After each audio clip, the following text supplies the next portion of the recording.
Yeah, good morning, Aviral. We are live now.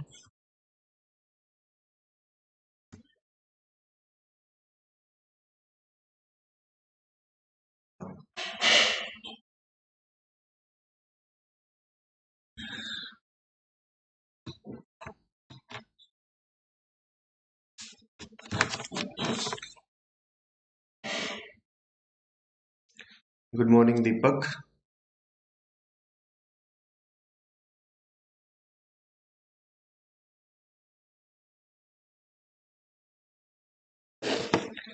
Good morning, Sagar. Good morning, Neha.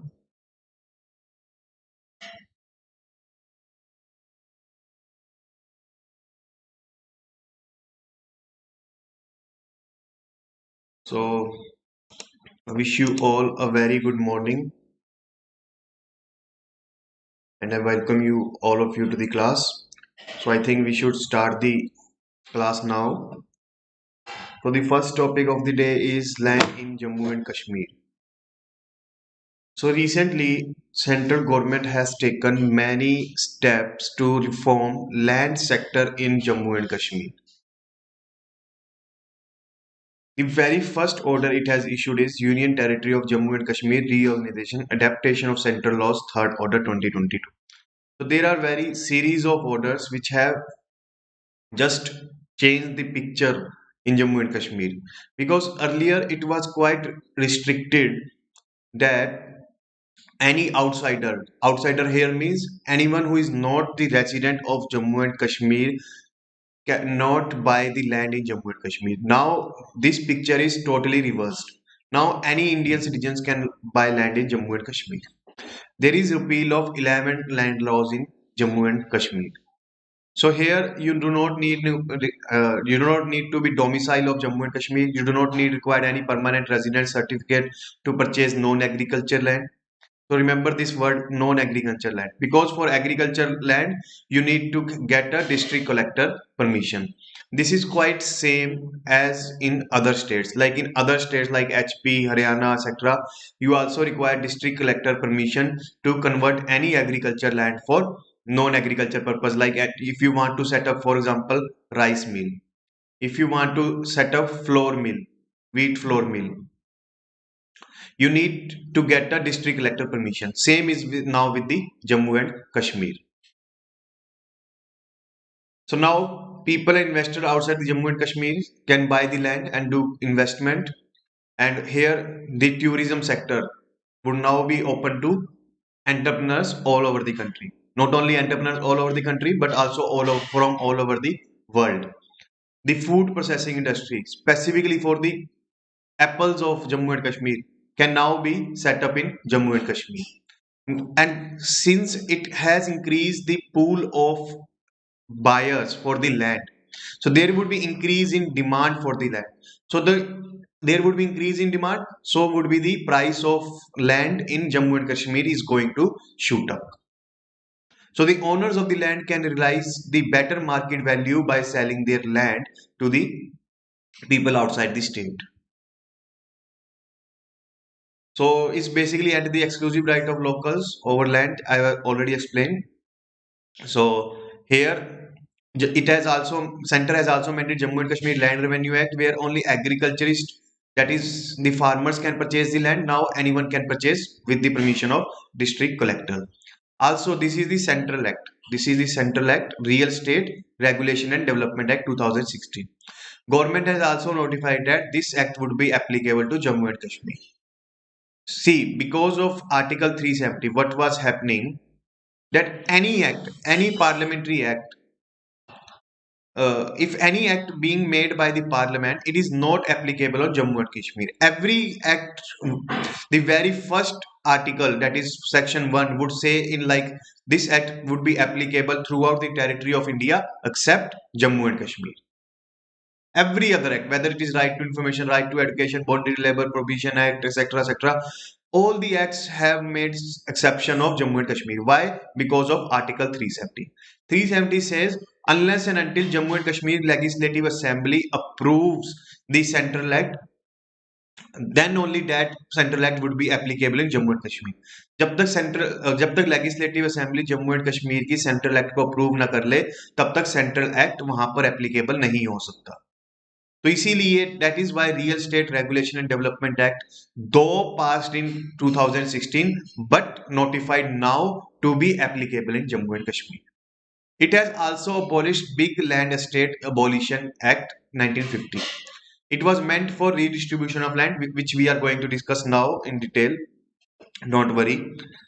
And these orders has also empowered to declare any area in Jammu and Kashmir as strategic, which here it means important for security purpose. If such land is declared strategic, then its control or its occupation can be done by the center for operational and training requirement of armed forces. And now the spouses of Jammu and Kashmir domicile are also domicile. Earlier, Article 335A of Indian Constitution, what it was saying that suppose there are two people. Suppose this is Ahmed and suppose this is Juneda. Ahmed is the resident of Jammu and Kashmir. If he marries a girl from outside the state, for example Haryana, then this girl from Haryana also gets the domicile status. This Ahmed also retain his domicile status of Jammu and Kashmir. But Juneda, she is also a resident of Jammu and Kashmir, suppose. But if she marries any person, suppose from Punjab, then Juneda lose her domicile status. So this article was a gender discriminatory. The girl in the Jammu and Kashmir lost all the rights which were given to the domiciles of the Jammu and Kashmir just because she has married outside the state. Now this discriminatory provision has been done away with. Now the spouses of Jammu and Kashmir domicile are also the domicile for the purpose of the act. The children of central government official posted for more than 10 years in Jammu and Kashmir would also be considered as domiciles. Now there are certain issues in the act in this order, like there are more than 2 years without an elected government in Jammu and Kashmir because strict lockdown was imposed after 370 abrogation, and after that there is no government there. So these kind of radical changes in the land are being done by the central government. So the Kashmiri population may have suspicion over the central government intention. They may look with apprehension that central government is doing something wrong to them. And also these kind of radical changes are being streamlined by the center. What does it mean? That it is being done in a very short period of time and in very continuous manner. So that such kind of large changes that you are bringing in the Jammu and Kashmir society, polity, economy, etc. may not be acceptable to the Jammu and Kashmir people, because change is always resisted. Your mind is going to resist any change you want to introduce. If you want to introduce a change that you want to sleep early and wake up early, that change would also be resisted by your mind. So these kind of changes is definitely going to be resisted by Jammu and Kashmir people. So let us talk about land reforms in Kashmir, more specifically this Big Landed States Abolition Act. See, there was cruel exploitation of tillers. Tillers are those who actually plough the field, who actually work in the field, who actually release their sweat in the field. And these tillers were exploited during the Afghan, Sikh, Dogra and British rule also. So this time, 1950 was the time when land reforms were the trend. It means that social justice was the trend of that day. Every other government was trying to ensure social justice. So that is why Sheikh Abdullah also take the cause. So he enacted the Big Landed Estate Abolition Act 1950, where he proposed land would be given to tilers. From whom? Landlords. Landlords are those who occupy large amount of land. Large acres of land, landlords hold. This land would be given back to the tillers. So for this, there is upper ceiling, upper limit on land ownership at 22 acres. That is 186 canals. So anyone who owns more than 22 acres, that extra land would be given to tillers. For example, if any person A owns 28 acres, then 6 acres would be given to the tillers. And this land would be given without any compensation to landlord. This make this law very radical, very radical. This radical law has not been implemented anywhere in this world. Without a single, without giving any single penny to landlord for this 6 acres, this land would be distributed. And you know about this basic structure. The whole basic structure controversy, just like Mahabharata. In Mahabharata, dispute was of what? It was a property dispute. Similarly, Ramayana was also a property dispute. Who would be the king? In Mahabharata also, who would be the king? Similarly, this basic structure debate is basically a property dispute. Whether the landlords would get the adequate compensation or not, that was the basic underlying debate behind the conflict between executive and judiciary. So you have seen the Shankari Prasad case, Golaknath case, then Keshav Nanda Bharati case. All these were related to the property dispute. Property dispute of what? Whether landlord would get the adequate compensation or not. But here Sheikh Abdullah is doing without any compensation. So that makes little bit Jammu and Kashmir society egalitarian, and also it increased the popularity of Sheikh Abdullah to quite expansion level. Because see, politician either work for vote or for note. Either they work for money or for votes. And this step does not ensure any money to the Sheikh Abdullah, but certainly ensures the mass vote bank. And this ceiling has gradually diluted till 1975. And one more thing I want to give you brief about the Jammu and Kashmir, this land reforms. One of the next reform is Roshni Act. This is also related to land sector. Now you may be confused that Roshni somewhat related to electricity. How this Roshni Act relates to land sector? This act was enacted in 2002 by the son of Sheikh Abdullah, that is Farooq Abdullah. See what happens. See, this is suppose Delhi. Every other person is coming to Delhi. There is migration from all over the country to Delhi. So what happens? Delhi start expanding. You can take the example of any urban area. Even if this in this small town, if you are living, you can take the example of that also. This Delhi start expanding.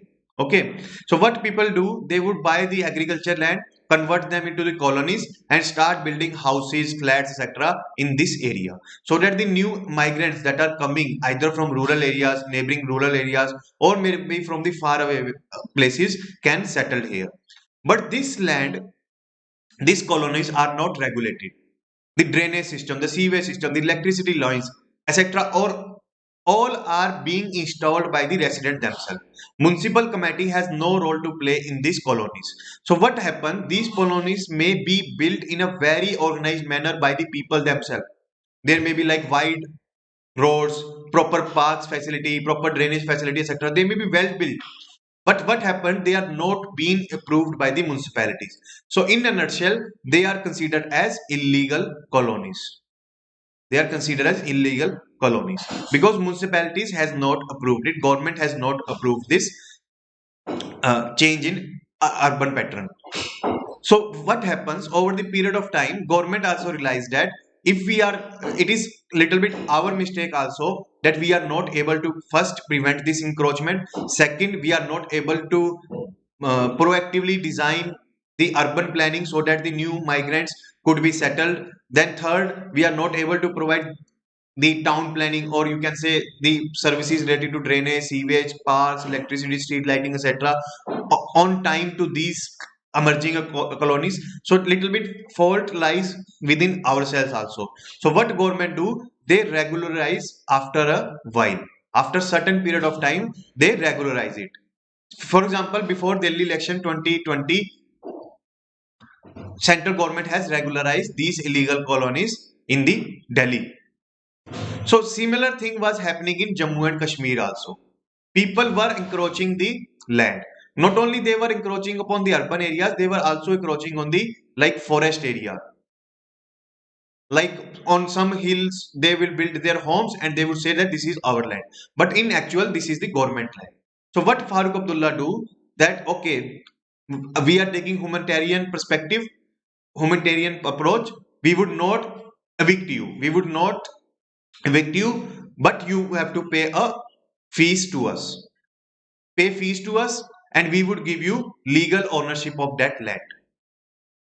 And this fees we would use for electricity development in Jammu and Kashmir to provide affordable, accessible, and most importantly, 24 by 7 electricity to Jammu and Kashmir people.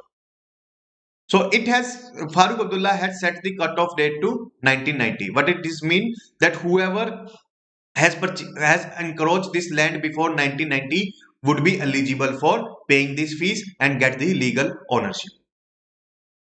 So far so good, the whole intention is good, but what was actual happened is scam.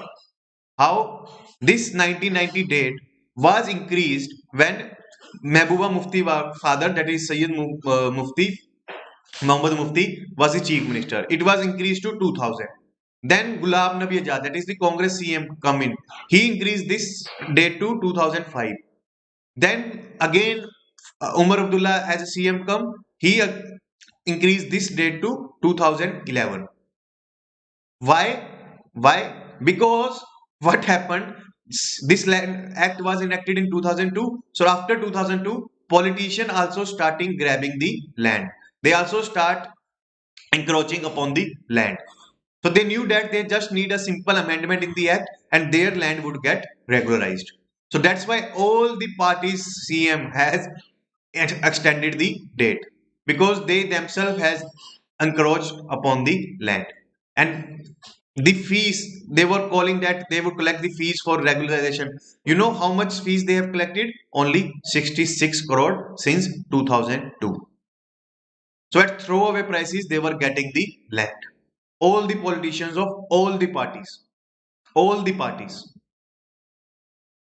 So more than 66,000 crore worth of land has been acquired in just 66 crore rupees. So now the central government, what it has done, it has abolished the Roshni Act 2002. So I have earlier told you also that absolute power corrupts absolutely. If you increase the power to anyone, any institution, any region, any government, they are going to misuse it. So Article 370 has given huge power to Jammu and Kashmir. That is why in this manner it is being misused. That is why this Roshni Act now has been abolished.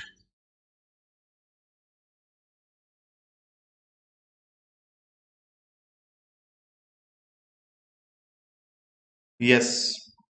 Good morning, Savitri. Good morning, Jyoti. Yeah, land private property is the issue, not approved by the DDA. Yes, certainly. You can say this DDA is the actually the nodal agency for the approval of such land use changes. So in other areas like in small towns or in some other areas, municipality is the nodal agency, but in Delhi it is DDA. So now second topic of the day, Uttar Pradesh and Haryana have proposed to enact a law to curb love jihad.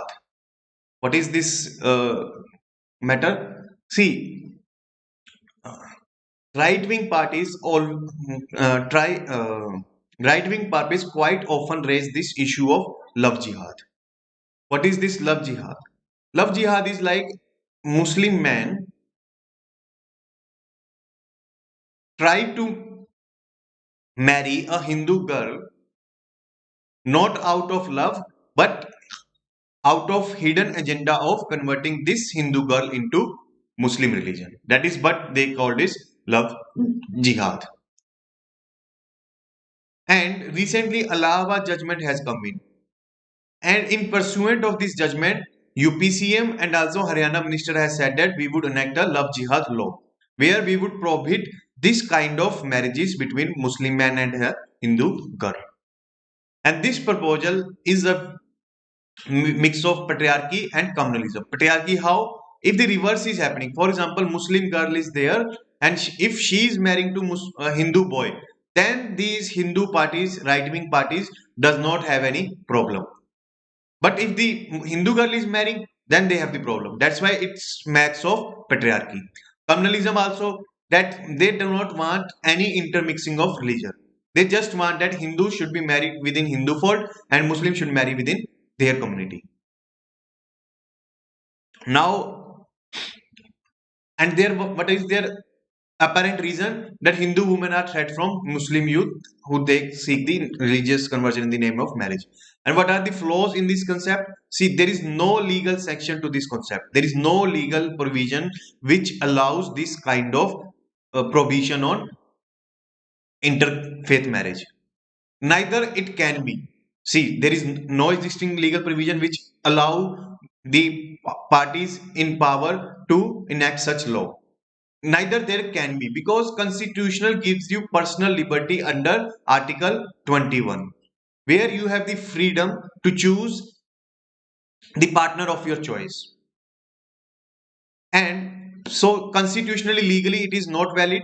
Second, this is a political term, because what they are doing, they are instigating minority complex in majority.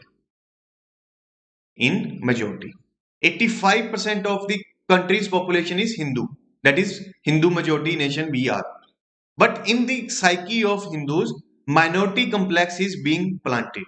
That these minorities like Muslim would one day overrule the majority.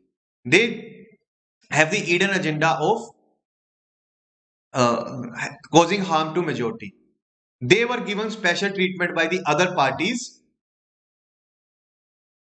despite the fact that this country has 85% population of Hindu. So you would find comments even from the prime minister to create minority complex in you, that minorities are being treated better than you. Like you would see that in UP, you would see the comment of Shamshan and Kabristan. In Bihar election, recent Bihar election, you would see the comment from the prime minister that these people are not letting you chant even the Bharat Mata ki jai. आपको भारत माता की जय नहीं बोलने दे रहे ये लोग, तो आप सोच सकते हो कि ये लोग कैसे हैं. In Gujarat election, they would also talk the same thing, just to instigate minority complex in use. Or these terms, love jihad is just meant to instigate majority against minorities. And what are the laws related to marriage? Say there are separate laws of each religion, like Hindu, for Hindus there is separate law, Muslims they have separate laws, etc. But there is one special marriage act for those who wants to do a secular marriage. But it is meant like court marriage. If you want to do without any religious ritual, you can do this under this act. And this act allows interfaith marriages. Now, what are the issues in the statement of Uttar Pradesh Chief Minister and Haryana Chief Minister that they would enact such laws, that they were making marriage as if they were not of personal choice. What does it mean? There is collective decision making in marriages. Like the bride and the groom would not choose their partners, but the society, and more specifically, the state would decide whom you can marry. This is the first problem. You have to conform to the social norm or the norm set by the state, that you cannot marry this Muslim guy, but you can marry the Hindu guy. You cannot marry lower caste guy, but you can marry the upper caste guy, etc. These kind of norms set by the society state you have to follow. So it encourages upon your individual rights. Second thing is, if there is any investigation made into such marriages, because if you know this Hafia case was there in Kerala, where it was accused that a Hindu woman has been converted into Islam by love jihad by a Muslim guy in Kerala. And for this, NIA, the agency meant for investigating terrorism cases, this agency has been sent to investigate the case. And what it had found, that there is no love jihad in this case. So investigation into such marriage has failed to give any substantive verdict proving the allegation. So now coming to the Allahabad High Court judgment. Here in this Allahabad High Court judgment, what happened? There was Hindu man, Muslim girl. Muslim girl has converted into Hinduism for marriage. Now Muslim girls seek protection from Allahabad High Court that my life is in danger. From whom? Right wing Muslim parties. Second, the other society members who wants to maybe kill in the name of honor killing. So what Allahabad High Court judgment says, we are declining to provide you any police protection. Why? Because you have converted from Islam to Hinduism just for the purpose of marriage. You do not now starting believing in Hinduism values, principles, etc. You are just converting into Hinduism for the sake of marriage. This is wrong. You should convert to other religion only if you are believing in the core tenets of that religion. If you want to do marriage with Hindu man, you can do so without converting. आप मुस्लिम बनकर भी हिंदू से marriage कर सकते हो, यही Allahabad high court कह रही. You do not need to lose your religion just because of marriage. And this issue is quite important. This judgment is quite important. Why? You see the issue of Parsis. What happened in Parsi community? Their population is declining. Why? Because first, they are giving low births to the next generation. I mean, there is low birth rate among Parsis. There is total fertility rate of the Parsi women is quite low because of high education they have, and also career-oriented women they are, and more independent women they are. That is the valid reason. Second reason is when Parsi woman marries a non-Parsi man, for example, Hindu, Muslim, Christian, etc., then this Parsi woman also lose the religion of Zoroastrianism, that is Parsi religion. This Parsi woman do not no longer consider as Parsi. Now she belongs to the religion of her husband now. So this judgment could be made applicable to Parsi community also. The Parsi woman should not lose her religion for the marriage purpose. अगर कोई Parsi women मान लो हिंदू से शादी कर लेती है तो उसका मतलब ये नहीं है कि उसको जोरास्ट्रियन रिलीजन छोड़ना पड़ेगा. ये जजमेंट यहां पर भी एप्लीकेबल होनी चाहिए कि अगर आपको किसी भी धर्म के स्पाउस से मैरिज करनी है, किसी भी पर्सन से मैरिज करनी है, तो you do not need to lose any religion of yours. वो अपना रिलीजन फॉलो करता रहेगा, you follow your own religion. That is basically crux of this judgment. So its objective is just simple: marriage should not become a instrument for conversion, and interfaith couple retain their religious beliefs separately and opt for the marriage under the Special Marriage Act. Okay, but this principle should not be used derogate personal choice of changing one's religion. अगर कोई change करना चाहता है तो that person should be allowed to do so. So now this is the first prelim question of the day. Kindly answer. And I've been seeing the comments of yours. Yes, Aviral, Bajrang Dal. See, yes, you are right. Bajrang Dal is there. Other organization are there. See, right-wing parties are there in both religion. Hinduism, in Muslim, in Christianity. In all religion, there is right-wing groups, organization, parties, etc. So it is not like that there is such organization only in Hindu religion. And what their objective is to just appeal to the narrow mindedness of a person, because majority of the population is not well educated. They have just gone to maybe 10th class, 12th class, or maybe to a college where low quality education is being provided. So their mind has not broadened or opened to a large extent. That is why they are appealing to the narrow mindedness of the people. And similar playbook is being carried out in USA also, where Trump was appealing to narrow mindedness of the American people who have not gone to the colleges. So Trump vote bank was consist of persons who have not visited any college, and they do not have any broadened or comprehensive worldview. So they were supporting the narrow outlook of Trump. And Trump was able to get 48% of the total votes polled. So his appeal was quite effective in a way. He have just lose the election by a small margin. If there was no COVID-19, if there was proper handling of COVID-19 by the Trump, he may have surely win the election. Only because of COVID-19, his mishandling of COVID-19, he lose the election. Okay. So you are answering B. Yes, answer is B. It's a woman choice whether she wants to convert it. See, in a nutshell, you can say it's a choice. But what happens? Sometimes this free will is not free. What you are saying that this choice should be free. Sometimes this free choice is not free. Why? Because there is some sort of social pressure that if you want to marry this person, you have to convert. That should not be there. There should be no social pressure. If we make such a law that any person who marries any other person of different faith, he does not have to lose religion at any cost.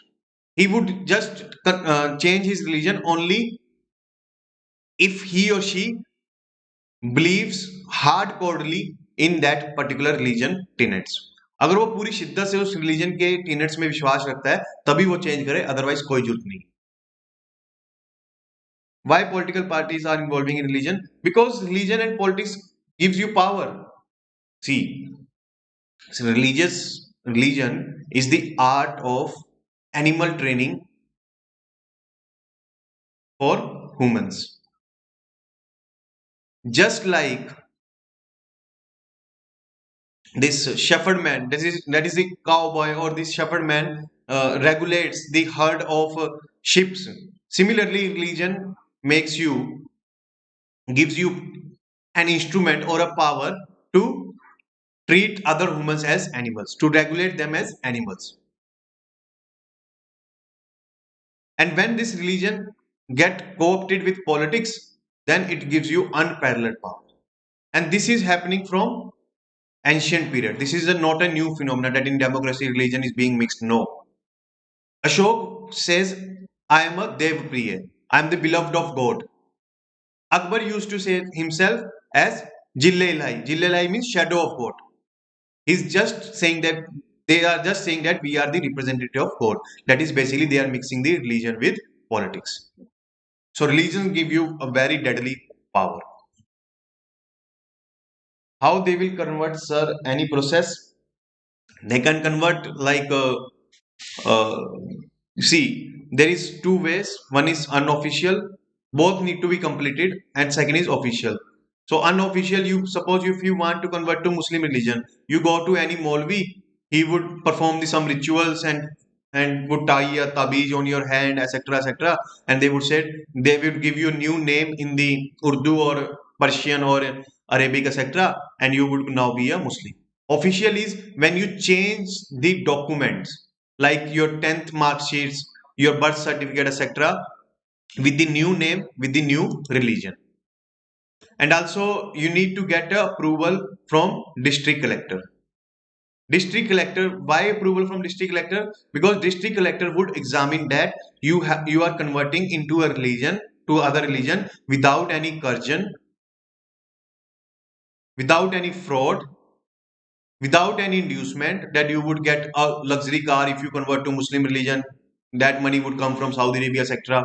So if there are no such reasons, then DC would allow you to convert. So basically you need a some unofficial ceremonies from the Maulvi, Pandit, uh, father, etc., priest, etc., and need a district collector approval also for conversion. So what should be the perspective and IS officer while answering this kind of question? See, you need to answer. That's why I take this topic now, because it's a very controversial question, and mostly they are going to ask in interview and mains. They are going to ask this question. So here you need to take objective perspective. First is the legal perspective, that no legal provision allowed this kind of love jihad. our constitution, then take the constitutional perspective, that constitution also does not allow the concept of love jihad. Third, take the judicial perspective. You can give the reference of Allahabad High Court judgment that marriage should not become a device for a religious conversion, and Allahabad High Court has suggested that no individual should lose their religion just for the purpose of marriage. You can take this perspective also. And fourth is your own objective assessment. Like you can say that there should be no religion conversion at all during marriage, or you can say that we should know the free will of the woman or the man before marriage, whether they want to convert or not.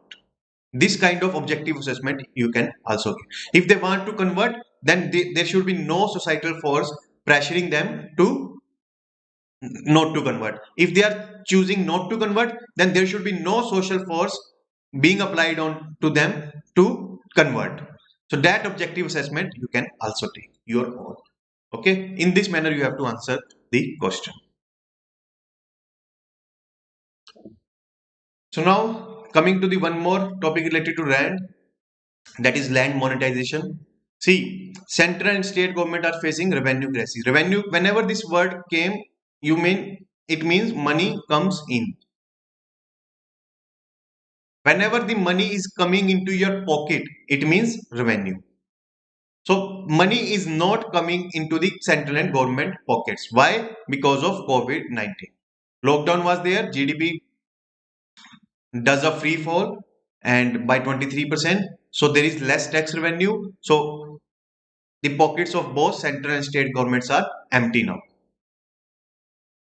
So to fill the government kitty, you have to devise some innovative measures. The earlier innovative measures we have discussed in the previous classes are like monetization of enemy property, sale of PSU shares, privatization of bank through holding company. So these kind of measures we have already discussed. One more measure is land monetization. And it is maybe quite economically or financially viable for public sector units and also urban local bodies. And what is this land monetization? It's basically a transaction where debt asset is converted into an income generating one. What is this debt asset? If you visit any government building you visit, you would find that this government building holds huge land. Suppose this is the total land it occupies, the building would be constructed at this much area only. Rest area is being occupied by trees, by grass, by garden, etc. So each and every government building is occupying huge land, and this land could be monetized through giving it on lease or on rent to private players. Private players never assume that these are Adanis or Ambanis. No. Private player means to the common public. Suppose this is the government building and this is the main road. Okay. This is the main road. Here you can set up your own shops like mobile repair shop, electronic shops, clothes shop, shoe shop, etc. So you can just come to the government building by this gate, and rest of the land could be given on rent to these shops. So government would get benefit that they would take the rent from them. The people get the benefit that they get the self-employment from these kind of shops. And third is like it puts the land for better use. It is sitting as idle. Then it would develop the real estate property, because if these shops get built up, then on the periphery, retail development, banking, petrol pumps, etc. would start getting developed, and it would promote planned urbanization. It would boost tourism, generate employment, and it would have a multiplier effect. Cascading effect means multiplier effect. If you are investing rupees 1, then you would get the return of rupees 4. That is what is multiplier effect. And it would certainly improve the life of citizens. And you can in future can do land exchange. What does it mean? For example, on this land, a private player wants to establish a school of government land. And for this it would give the government equal land at some other place. That land exchange and swap could also be done. कि land के बदले land दे दे कहीं और जगह और ये land prime land ले ले, because government land is being located at prime locations, and these prime locations can be very well channeled through this land monetization scheme. But for this, there are numerous challenges. First is time consuming process, because you need to take numerous approvals from various government authorities. You need to take approval from municipality, you need to take approval from DC, you need to take approval from Ministry of Urban Affairs, etc., etc. Then it is a touch me not area for the government officials. Why? Because if you are involving private players in any public property, what happens? You are being inviting the CVC, CBI, courts, RTI applications, media, civil society, etc. gaze over you. They would certainly going to doubt your attention. They are going to certainly question your action. They would certainly thought that something is wrong in these dealings. Something crony capitalism has been played. कुछ ना कुछ तो गड़बड़ हुई है, and they may start investigating. That is why government officials are afraid of such changes in land use. Then how it can be done sufficiently? First, we need to make a data bank of all the lands held by all the government organization in this country. Then only we can think of mapping it, that is put it this on Bhuvan map app. Then the question of monetization would come in. Then we could engage consultancy companies so that the best value could be realized. For example, if this shop that we are talking about, that this could be government land could be given to the shop for rent, the market value is suppose rupees 5,000. The corruption would only comes in when you give this land at rupees 1,000 rupees per month. So if you engage these consulting companies, they would make sure that the government gets 5,000 market value rate as a rent. So the corruption chances would get reduced, because this would be market driven, transparent process. And also the bureaucratic responsibility of such land monetization would also be shifted to these consulting companies. अगर कुछ गड़बड़ हुई तो consulting companies को पकड़ेंगे, bureaucrats अपनी responsibility से हाथ खड़े कर देगा कि it is not done by me, it is being done by the consulting companies, catch them. So here a very foundation of public private participation could be brought. How? See, on the land could be provided by the government, hospital could be built by suppose Fortis, land could be provided by government, and the school could be built by Reliance or GD Goenka or G Group, etc. Because land is the land is a limited resource, it's a scarce resource. It is not available in large quantity, especially in the prime locations. In the mid of the city, it is very scarce community. That's why its prices are high. And we need to do mass sensitization awareness program so that more and more people can join the movement of land monetization. And also we need to fast track the approval process. So for this, Digital India is the best platform. We can make sure that the process is accountable, transparent, open, etc. and also is also smooth and fast. So how fast tracking the approval process? You can take the example of Flipkart. See, whenever you order something from Flipkart, it gives you updates whether your products has been shipped or not. If it has been shipped, then where this product has been reached, whether it has left or arrived at particular warehousing facility of Flipkart, whether it has been out for delivery or not. So these kind of updates are given to you. Similarly, these kind of updates could be given for the different approval stages, and this process could be monitored and could be made open and also could be fast tracked for the land use users. This is the main question. Land has been touch me not area for policymakers. Critically discuss the challenges in land monetization and suggest some measures. Now coming to the next question. Next topic, online dispute resolution. So there are 40 million cases, basically 4 crore cases pending in courts. And this makes a strong cause for online dispute resolution.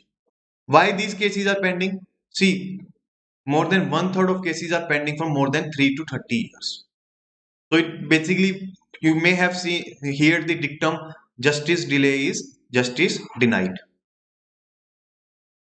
Why these cases are taking too long to be get resolved? Because litigation in India is quite expensive. हमेशा कहा जाता है कि भगवान white clothes और black coat white और black coat वालों से दूरी रखें. They are going to suck your money, whether they are the doctors or the lawyers. The hard earned money would be sucked by these white and black coat people. Second, case adjudication takes time because there is huge procedures involved in giving you justice. Then there is shortage of judges, shortage of infrastructure. Then there is frequent adjournments by the lawyers, so to just delay the case so that the so the accused could be saved, etc. And also there is difficulty in consensus resolution. What does it mean? For example, take the example of Vodafone case. We have discussed this Vodafone case, where first Vodafone filed the case, government wins, then Vodafone feels unhappy, then it appeal against the order, then government lose, then government again appeal because he feel now unhappy. Now then again Vodafone win, then government start feeling unhappy, then starting one more appeal. So these appeals are going continuously by one party or another because they are not making any consensus on the dispute resolution. They are not accepting the verdict. And also there is lack of access to courts because courts are established far away from the places, like Supreme Court is established only in Delhi. So people from Tamil Nadu and Arunachal Pradesh find it very difficult to come to Delhi and seek justice. And there is entry level barriers, linguistic, the legal language you do not know, the English language you do not know. You may get confused by reading these law books. And also there is technological tech challenges also. So now what is the situation now? There are 25 lakh cases which were heard virtually, that is on the online platform by the course COVID during COVID-19 pandemic. We have discussed live streaming in the previous lecture, where Gujarat High Court has started live streaming of its proceedings and they are conducting their hearings on Zoom platform. Similarly, Supreme Court has devised the model live streaming or video conferencing rules for court hearings. So every other court in this country is now hearing the cases on online platform and it has disposed 25 lakhs in just 6 months. So it is quite impressive. So 50 lakh cases could be resolved in 1 year. So it means the backlog of 4 crore cases could be easily resolved through online dispute resolution mechanism. And why we need ODR? Because access to justice does not mean that we need to just resolve the disputes. What do I mean is, see, access to justice does not mean that we just require means to resolve dispute. If okay, so if you do something wrong to me, I would go to the court. That is basically means by means to resolve justice, means to resolve disputes. इसका मतलब क्या है कि देखो, suppose somebody has robbed you, has theft you. अगर किसी ने मान लो आपके घर चोरी कर दी, अब क्या करोगे कि मैं कोर्ट जाऊंगा. If somebody has encroached upon your land, आपकी जमीन कब्जे में कर लिया, अब क्या कहोगे, मैं कोर्ट जाऊंगा. तो यानी इसका मतलब क्या हुआ? It means that you have access to the justice, you have the means to access the justice, but such means should be efficacious and expeditious. It should able to deliver justice in reasonable time. It should be fast tracked. Then only this means would be effective. If it is taking suppose 30 years, then what is the use of this means? What is the utility of this means? It is of no use to you. That is why alternative methods for avoiding means dispute does not occur at all. Containing, if this dispute occurs, then it does not become disproportionately bigger. Third, if dispute occurs and it does become big, then it resolve at the earliest. Third reason why we need ODR is because citizens are now trusting the technology. We have seen that large scale mass adoption of UPI, that is in e-payments. Education is being nowadays run on only on online platforms. Healthcare is also being delivered through ODR. That is the online platform like on video conferencing, etc. The Lok Adalats and Gram Nyayalayas, they have successfully adopted this ODR during this COVID-19. And there is large scale potential for innovation in this sector. Now, what should be the mechanism to adopt this ODR? First, there should be online evaluation. Like what kind of dispute it is, like matrimonial dispute, land dispute, property dispute, or any murder dispute, murder, rape, etc. What kind of dispute it is. Then explore the options for the litigants. For example, whether they would go online arbitration, online mediation, whether the case should be go to Lok Adalat or to the Gram Nyayalaya, etc. These kind of options should be explored. Then there should be online facilitation, like some automated negotiation tool. Like you file a complaint in Flipkart, suppose the automatic customer care start answering your queries. That is on chat box. The automatically they would start answering your queries. So similar kind of facilitation could be there to resolve the conflict. Then there should be online hearing. Online hearing means online courts. That is, there would be prosecutor, defense lawyer, etc. And they would make arguments, and finally the judge would decide. What is the significance? It is aligns with this current socio-economic setting. What does it mean? See, we belong to that generation where we have heard songs और दी लोरी, जिसको हिंदी में बोल देते हैं लोरी, from our mother. पहले क्या होता था, जो माता होती थी वो अपने बच्चों को खुद लोरी गा के सुनाती थी. But in today's generation what is happening, they would just open YouTube, play the lorry or they play the song for the small kid of 1 year, and they would give it the mobile to that kid, and the small kid would listen the song and would sleep afterwards. So basically the child is being born or raised through digital platforms. From the infant stage itself they are using the digital devices. So that is why the future is digital. That is why code should also adapt itself to the emerging or current socio-economic setting of digital world. And globally, this practice has been quite successful.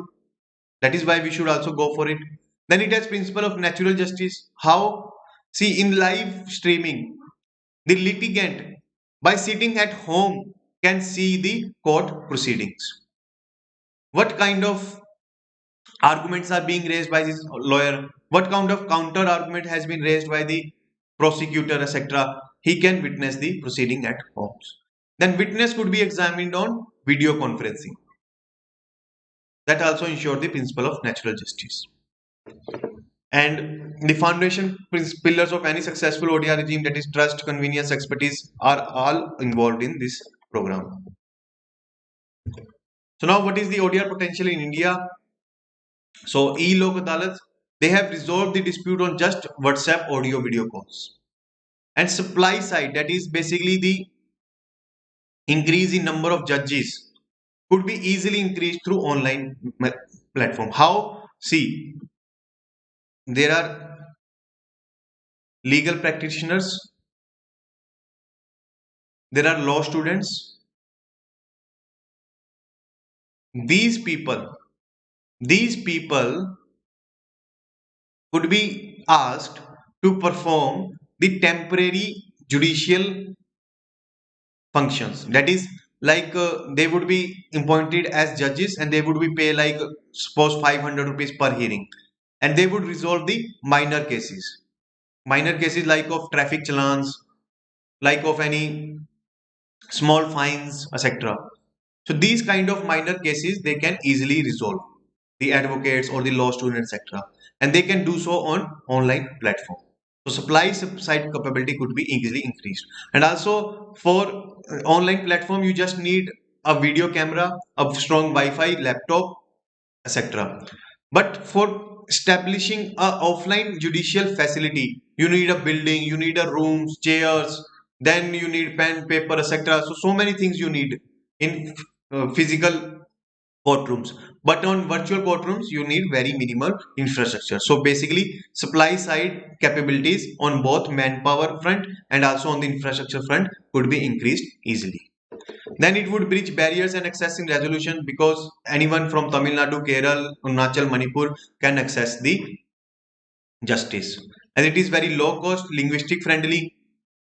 It can be done in local language also, or it can be translated in local language, because certain softwares could be developed where any argument put forth by the lawyer or the judge in court proceedings in English could be translated into local language. So it would ensure basically the justice delivery to all. So this is the prelims question. Answer it, and we will move forward to next topic. What does consensus mean? Yeah, Joseph. Joseph, you have come after many days into the class. I think you are not regular in the class. So do come regularly. Okay. So yeah, what does consensus mean? See, consensus simply means that the parties are agreeing to the issue. Okay.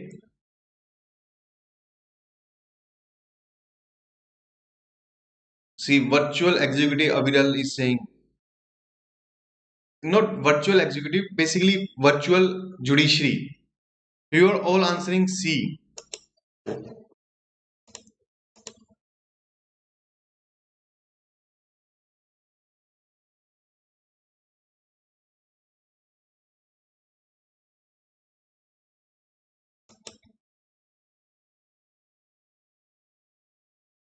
Neha, Miss MT, Jannat, all are answering C.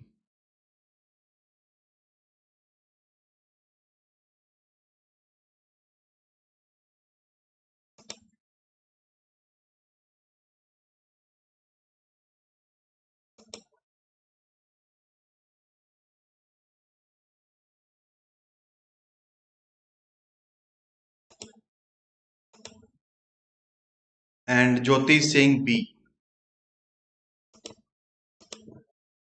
Answer is C. Answer is C. See, regarding to the question you have asked is consensus. See, like consensus is like if 90, more than 90% of the people, if are agreeing, then it is consensus. For example, in a meeting, suppose in cabinet meeting, 9 out of 10 cabinet ministers are agreeing to certain principle, then it means decision has been taken on consensus. All right. So if there is one is unanimous decision, unanimous decision. If such word is used, it means 100% of the members are agreeing. So consensus is like near anonymity, near anonymity. So around like more than 80-90% of people, if I agree to any particular decision, then it is consensus. Okay. So there is very little opposition to any particular issue, then it is consensus. So answer is C. Both facts are right, because UPSC is now asking these factual questions also. Earlier it does not used to ask. Earlier it does not used to ask this factual question, but nowadays UPSC is also asking these kind of factual questions. Yes, you can say with the will of present members. Now coming to the next topic, differential licensing on telecom sector.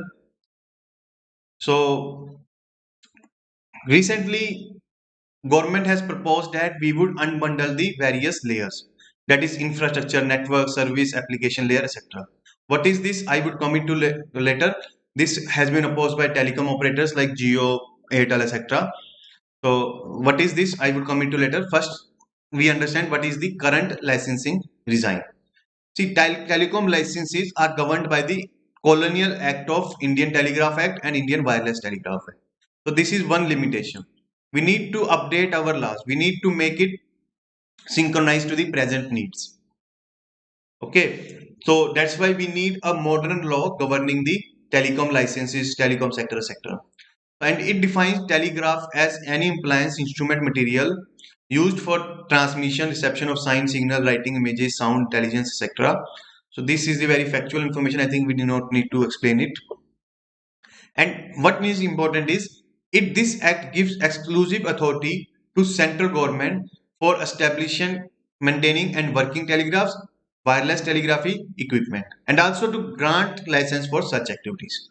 What does it mean? Earlier there was only BSNL, MTNL, and these were established by only central government.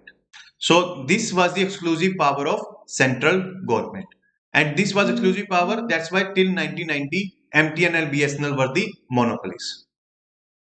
But after this act also give powers to central government to issue licenses. That is why monopoly of BSNL and MTNL was broken after 1991 liberalization reform. So that makes the way for entry of Airtel, Tata, Ambani, etc. in the telecom sector. And this also give licensing power to central government only. So the state government never issue any license for telecom operators.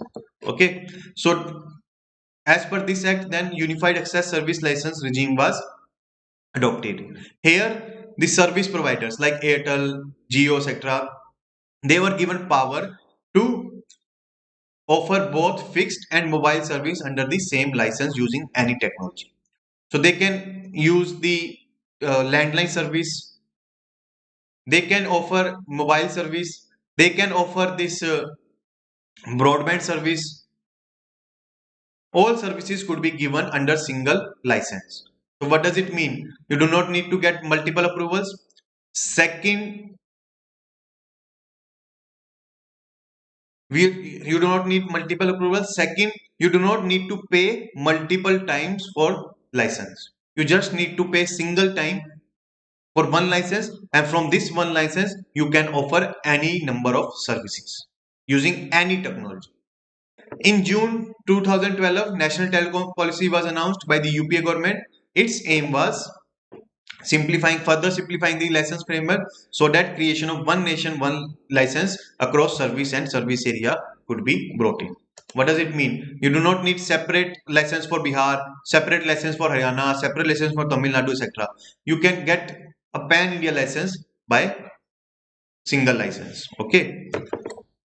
So now, what is the issue? Issue background comes from the new policy of National Digital Communication Policy 2018. It wants to further reform the licensing and regulatory design. It wants to attract more investment and innovation, and it also wants ease of doing business. And it is saying that differential licensing is one of the action plan for it. What is this differential licensing? It means you need separate license for broadband service, for landline service, for mobile service. So you need to take separate license. So there would be like different players in broadband. There may be no Geo in broadband, but there may be Airtel Idea here. In landline, there may be no player, but there is BSNL, MTNL, Idea, etc. in landline. But in mobile, you may find every other player is participating. So first drawback of this regime is there may be different set of players in each sector. Second, this would increase the complexity in granting of licenses. Third, these players have to pay separately for separate licenses. Fourth, there would be uncertainty in the licensing regime because earlier the regime was quite simple and effective, and it also impact the future investment because now what these companies calculate that they would recover like 30% of their investment from mobile, 20% from landline, 40% from broadband. In this manner they make some business calculation and start investing.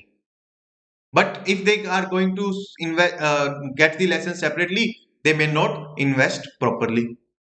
So their business model need to be reconfigured. Because earlier what Reliance is doing, it just combining mobile service, landline service, broadband service, and also this live TV.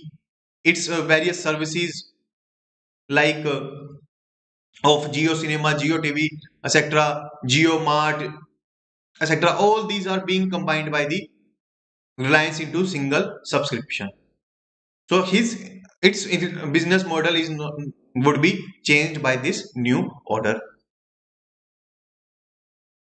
The process of unification is yet to be completed. अभी तक Reliance का broadband नहीं आया है. The Reliance Jio broadband has been promised from last 3 years, but it has not able to reach to the hook and cook corner of this country. So what should be the measure? So there should be no mandatory migration until at least the existing licensing validity is expired. Suppose Reliance is get license for till 2030, at least till 2030, there should be no change in the license. And if the government wants to shift to differential licensing, it should ensure clear compensation to these investments. And also, telecom sector is already facing poor financial health because of 2G spectrum judgment of Supreme Court, where licensing has been cancelled by the Supreme Court, and these telecom has suffered huge losses. And also by the entry of Geo, it has made the data and calling rates ultra cheap in this country, making these other telecom operators like Idea, Airtel very difficult to recover their costs. We need to further strengthen telecom infrastructure. We need to install more towers, more optical fiber lines, etc., so that fast speed internet could be ensured to each and every citizen. For this, we need require at least 2 lakh crore over the next 2-3 years in telecom sector. This 2 lakh crore could be come from government also and also from the private players.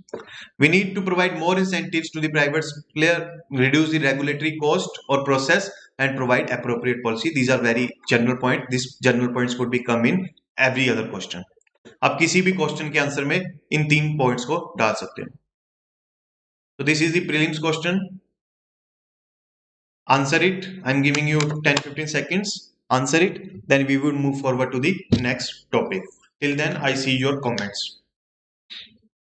So why we are using laws made in 19th century in 21st century?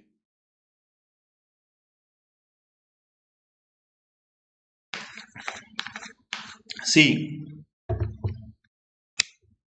British has ruled us for 200 years.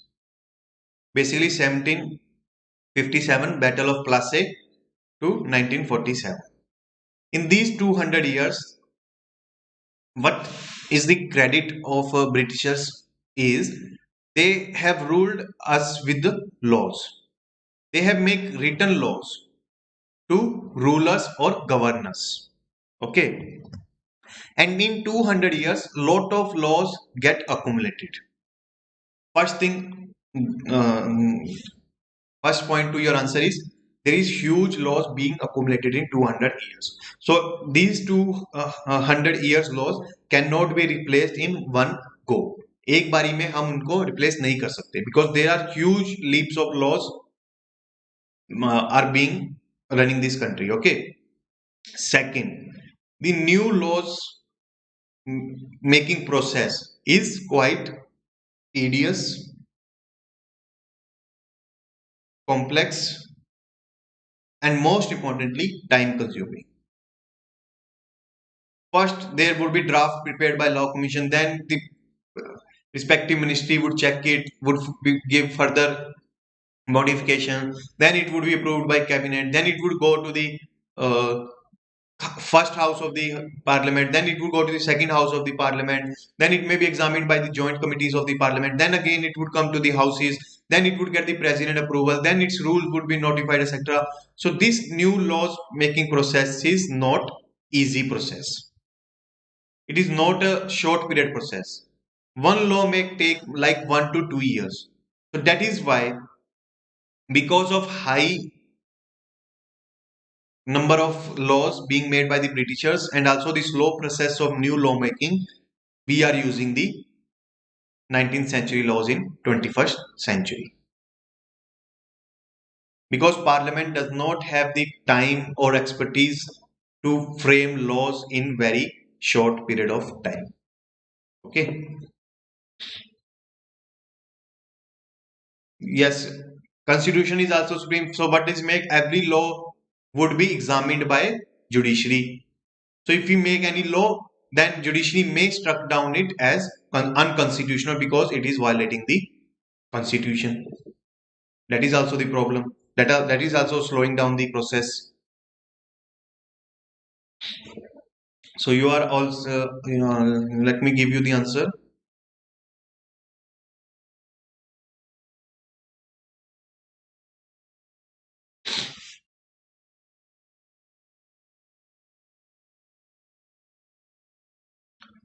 Answer you have answered is, I think nobody has answered so far.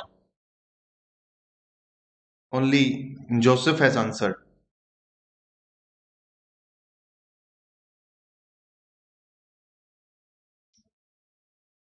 So answer is C.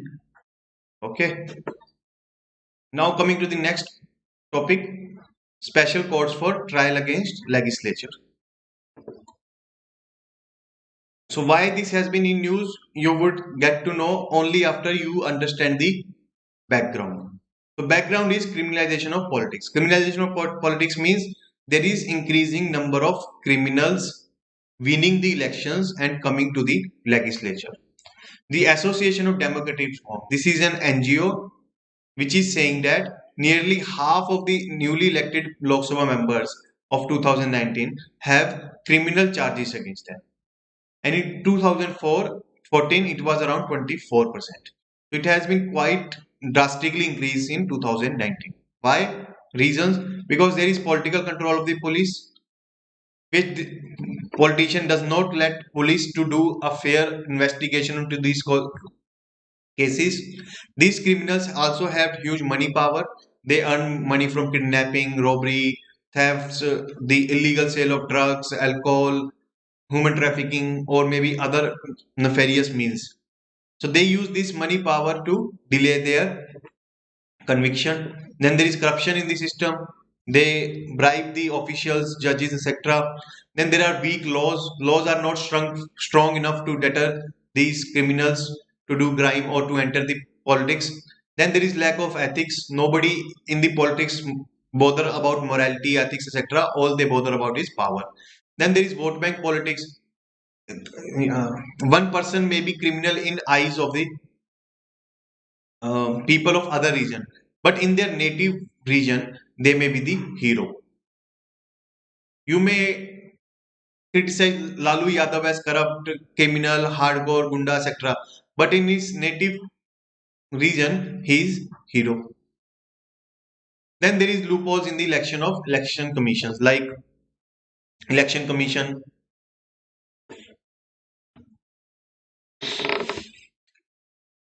Election commission does not have the sufficient power to regulate the criminalization of politics. So now what is the legal provisions? This is basically the background I am setting for the topic. So section 8, it bans convicted politician who has been convicted by the court where final judgment has been given that this politician has done something wrong, then he would be banned from contesting the election. But those who are facing trial, no matter how the serious are the charges, are free to contest. There may be serious charges of rape, maybe of murder, maybe of riots, etc. Still, he is being given liberty to contest the election, despite he is facing the court trial.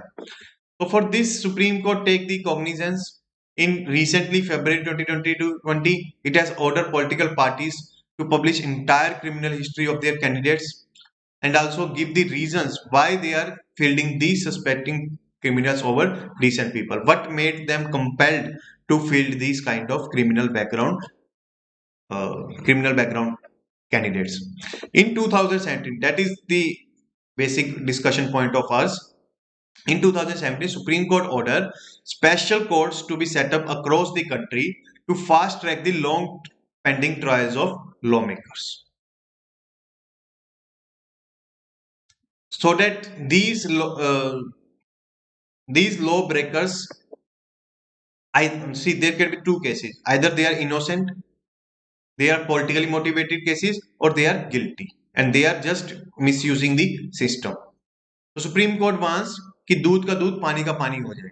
That's why special courts established so that we get to know who are innocent and who are the guilty, and least amount of time. Otherwise, these law breakers become the lawmakers. They would make law in the future for the country, and these lawbreakers, we cannot from these lawmakers we cannot have any expectation that they would make some fair laws. So for this, in 12 oh sorry in 11 states, 12 special courts has been established, and this special court has jurisdiction over the entire state. In these 11 states, suppose this in UP this court has been established, for this special court would have jurisdiction over entire state. But there are 12 special courts in 11 states. What does it mean? There is one extra court in one state, that is Delhi. In Delhi, there are two courts. So in September 2020, Supreme Court appointed amicus curiae, that is friend of court report.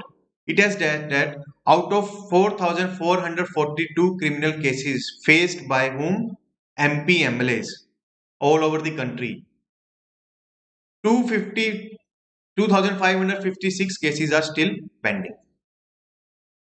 So around more than half of the cases are still pending to be resolved, despite 3 years has been lapsed. What are the reasons? There is delay in the investigation by the police. Then there is shortage of prosecutors. There is also shortcomings in prosecution also. These lawyers are not well trained, well experienced, well versed, well expert in the legal domain, and they are not able to withstand the counter arguments put by the expensive, expert, well trained, well experienced defense lawyer. Then there are multiple stays granted by the high courts, and there are inadequate number of special courts. At least we require more than 50 special courts. Then Supreme Court said, okay, I am taking the cognizance, I would resolve the loopholes. It says for the criminal trials of elected representatives, it would be monitored by the special bench of each high court. And this special court would decide whether to continue or cancel the stay.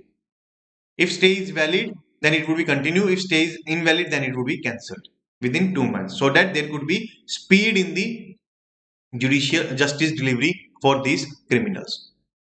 Now come to the recent issue.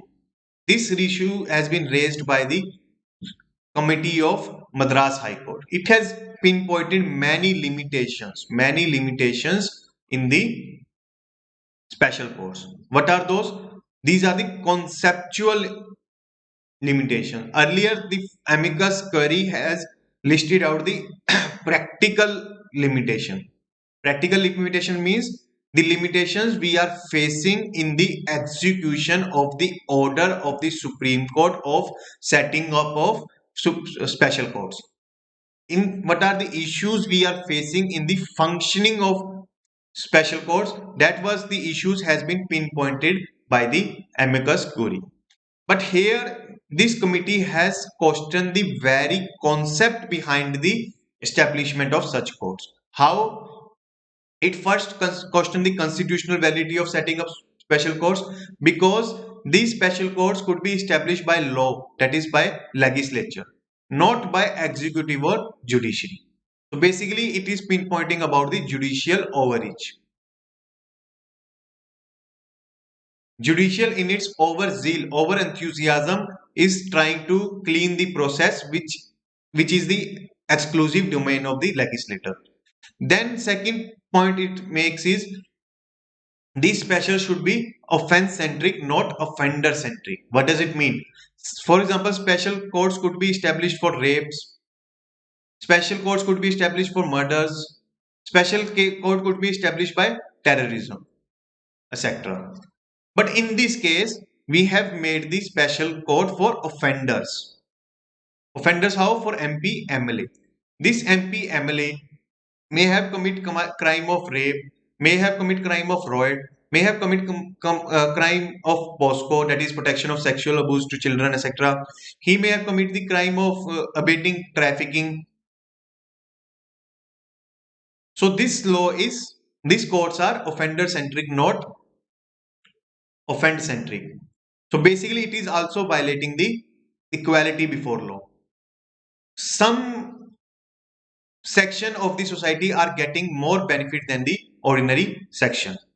The MP MLAs get the favored treatment in the form of special courts, being trying their cases in very exclusive and fast manner. Then it also lists out one practical problem, that they are covering the cases across all the district of that state.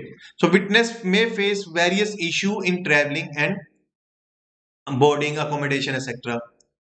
And if the state government change, cases are filed and withdrawn. For example, when Yogi becomes CM, Yogi Adityanath becomes CM in UP, he has withdrawn all the cases against himself. अपने खिलाफ सारे case बाहर निकलवा वो withdraw करवा लिए. तो योगी was saying that I would give you new cases, नए दे दूंगा केस, पुराने का क्या करोगे. So इसीलिए उसने अपने पुराने केसेस निकलवा लिए. Now what Supreme Court has said to this accusation of Madras High Court Committee, it has said that these special courts are in public interest. It will ensure faith in judiciary because it would expedite the judicial delivery process. And it is important because there is rising criminalization of politics. Because we have given the data of ADR. And elected representatives have the power to hamper the effective prosecution. They may use the state agency of police and prosecution not to give any unfavorable investigation or prosecution to the accused MP MLA. And you know, politicians dominate the bureaucracy. The IAS IPS officer just bow down before the politicians. They dominate the business. No businessman has any courage to pinpoint the limitations of economic policy of Modi government. They dominate the civil society. We have discussed the Foreign Contribution Regulating Act, where numerous raids has been made against the civil society. They are controlling the media. So Supreme Court said we need governance that is free of this criminal virus. Ultimately, otherwise the whole social order would get affected. The whole social order would be run by the criminals. Now, what is the view of Election Commission on life banning on politician for what? Elections convicted in criminal cases. Ki any politician, if he or she get convicted in criminal cases, they would be barred from contesting elections. They have spotted this view, but it has been opposed by many parties for two reasons. Because there may be genuine political vendetta against them, genuine political targeting, especially by the ruling party. They may forge fake cases against them of money laundering, terrorism financing, etc., and they will maybe put behind the bars for it. Second, our criminal justice system is based on principle of everyone to be innocent until proven guilty. So if they are being contested, if they are being banned from contesting election just on the charges, see what happens in criminal justice system. First, you file a FIR with the police. If any offense is being done, then you file the FIR with police. Then police do the investigation. Then it would make charges based on the investigation that such person has committed some crime. Then these charges are put before the trial court, and trial court would examine these charges, whether these charges are true or not. So after examining the charges, it would give its judgment.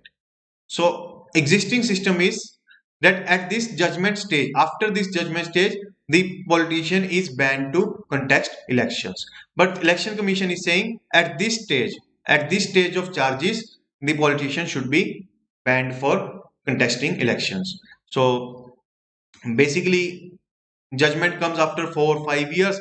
So charges may be framed in 6 months, 8 months. So it would expedite the process, and the criminals would be barred from coming to the parliament. But opposition is saying we have not been proved that we are guilty. So why you are considering ourselves as guilty? So what should be the way forward? What should be the solution? See,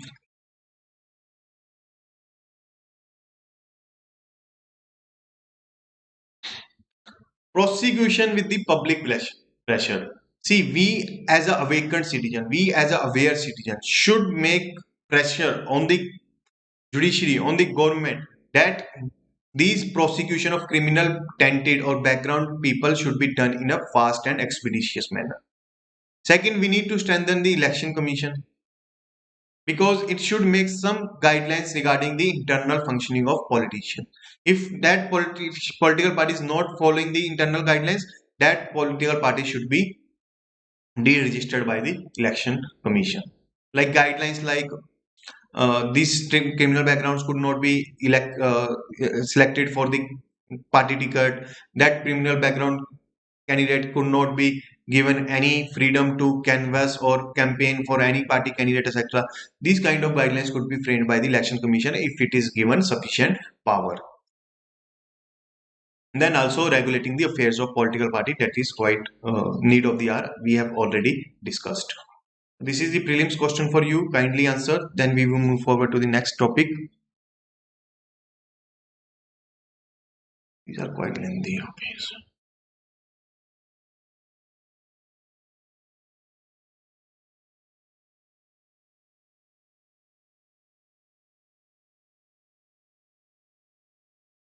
Yeah, answer it fast. The next topic is IJOT platform. IGOT platform is integrated government training platform. This is basically an online website of government where what government do, it provide training material, and during COVID-19 it has provide training material for coronavirus. And now recently government has issued certificates for the same, that you have completed your training, so you get this certificate from the government and you can show it to any public or private employer that you have uh, you have the merit in this training module. Okay, no, answer is B. Not in each state, only in 12 states. Special courts has to be established in 12 states only. Okay, if special court is there in that particular state, then it would have jurisdiction over the entire state. So answer is B. Okay, so now 15 lakh online trainees were there. So this is integrated government online training portal, and it is hosted on Ministry of HRD Diksha platform. You should remember this. This could be asked in prelims question. Okay, and here 56 modules are there, 196 video, 133 training doctors, and target groups are these. This is the factual information. You can read it yourself. Doctor, nurses, paramedics, civil defense official, police organization, NCC, NSS, etc. Okay. So whoever was engaged in fighting corona was the target group. Training contents include basics of COVID, clinical management, ICU care, usage of PPP, quarantine isolation, training for isolation, sample, laboratory sample collection, psychological care, etc. Okay, so this is quite factual information. I will not go into it. What is important is significance. Why this topic I have choose to teach you in the class? Why?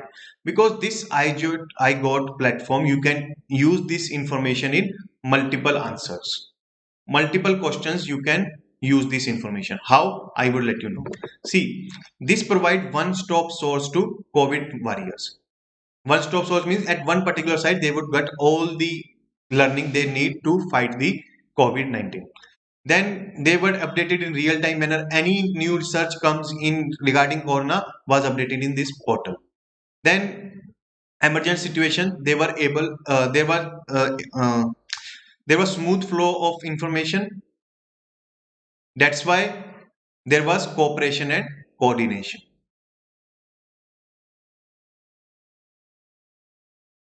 So always remember, information, or you can say communication. Communication is the basis of cooperation. If you want to have cooperation among more than 10 lakh doctors, more than 50 lakh nurses, compounders, etc., you need communication.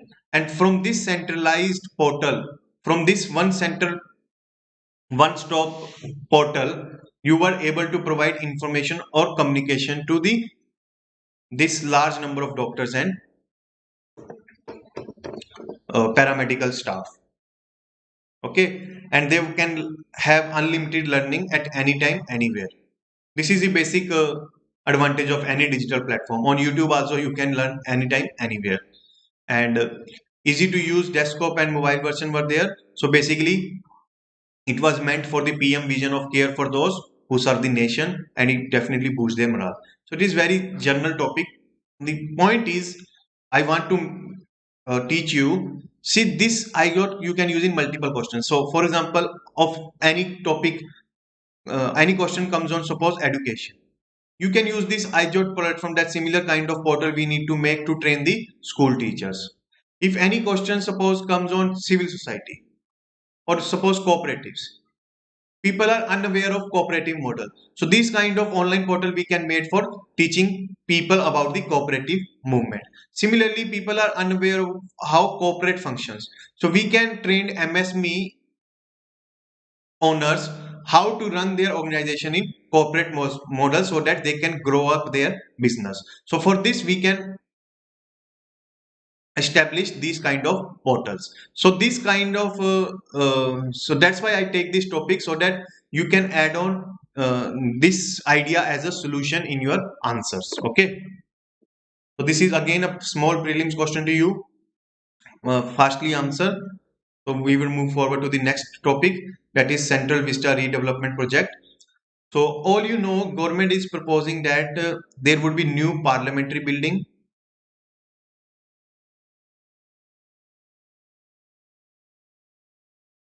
Then there would be new executive building. Executive building means where ministry would be housed.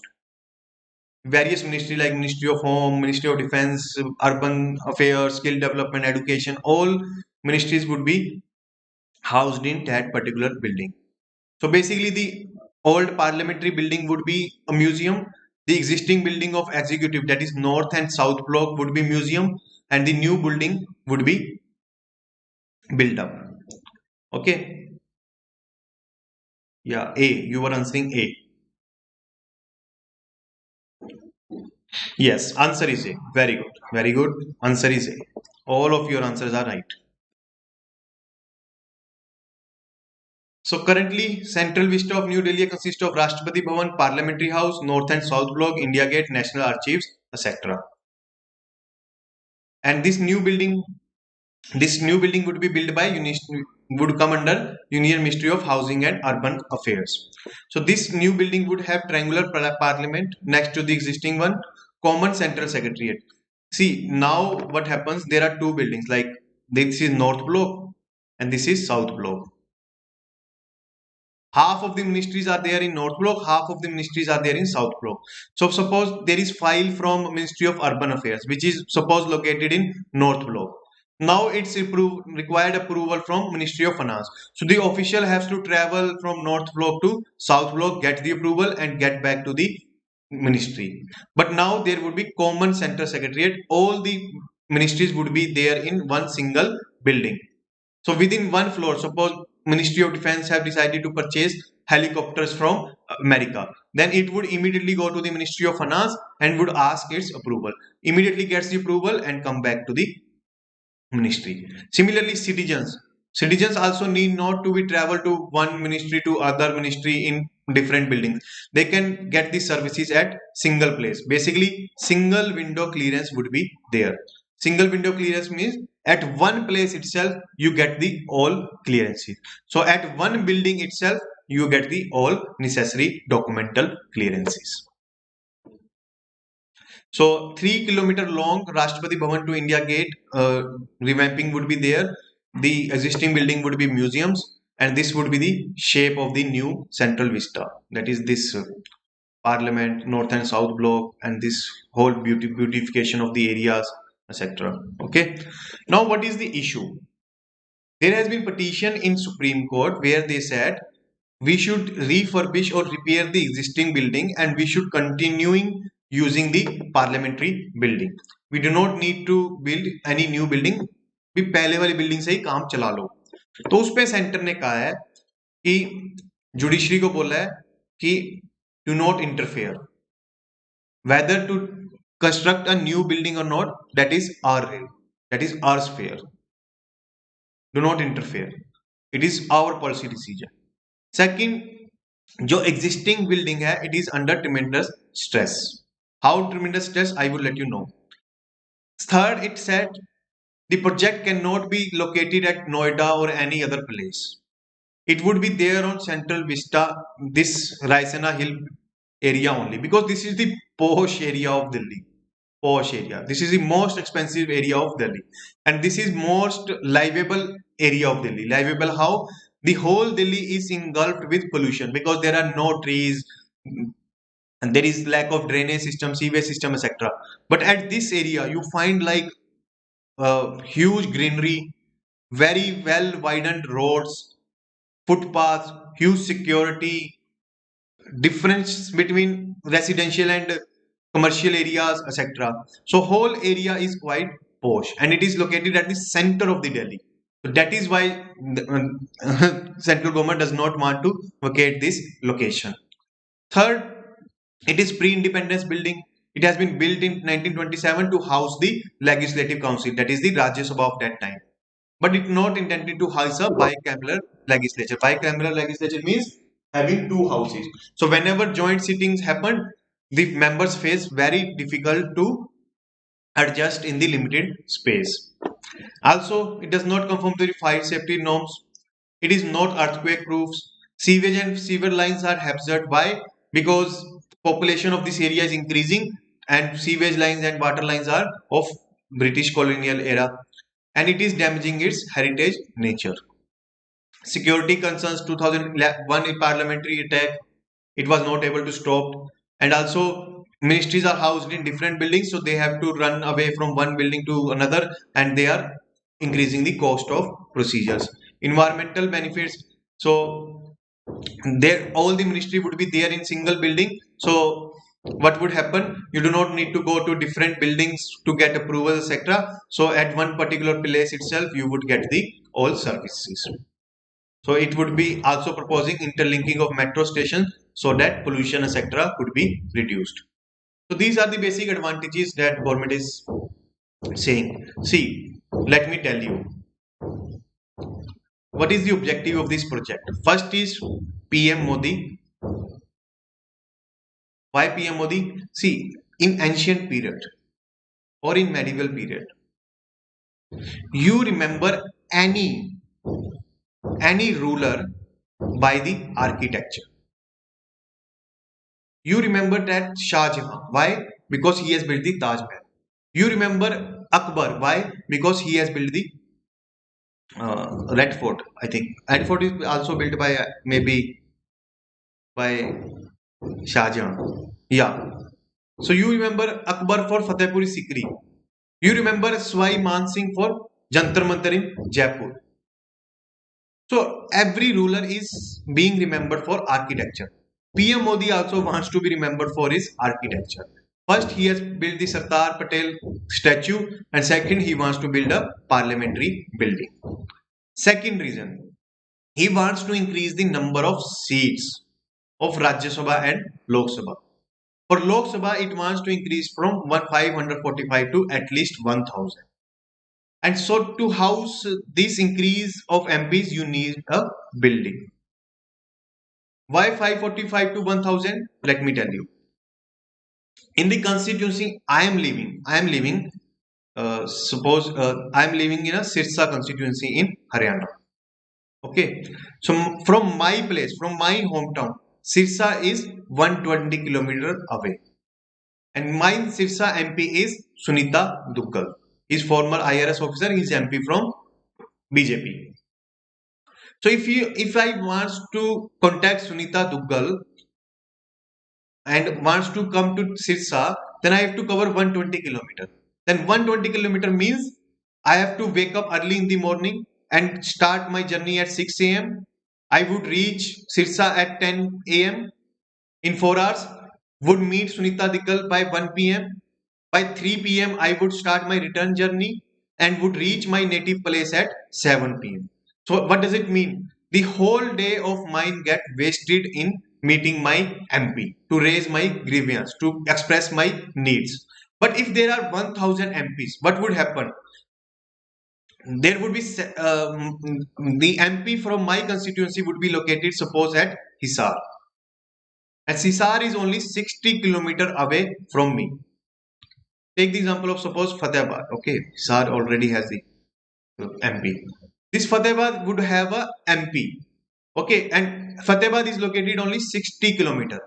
So what does it mean? I can start my journey at 8 a.m., reach at Fatehbad 10 a.m., and then can come back by 3 p.m.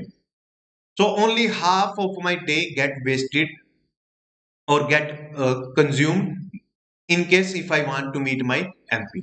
That is why, to increase the accessibility between member of parliament and the people, to have more connection, to have more rapport, to have more touch between MPs and legislators and the common public. That's why we need more number of MPs in the parliament.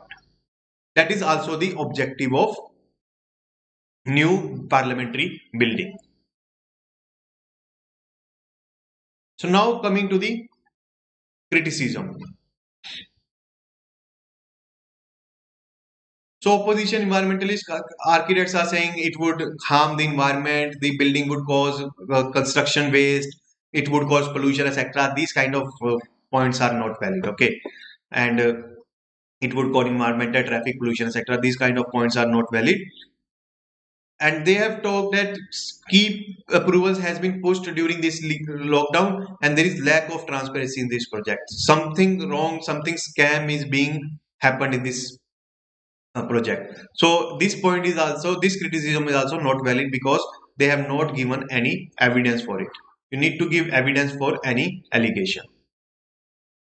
Then this point is quite valid. They are saying that pandemic has caused huge economic losses, so we should defer it. We should postpone it to like 2022, etc. When our economy would recover, then we should go for the project. That point is quite valid. So central government, instead of spending 1,000 crore on this project, can spend on reviving the economy, like empowering the youth in by giving him, by creating employment opportunities, or reviving the MSME sector, etc. So these kind of projects we should start, not this one. So this is a valid point. This could be considered by the government.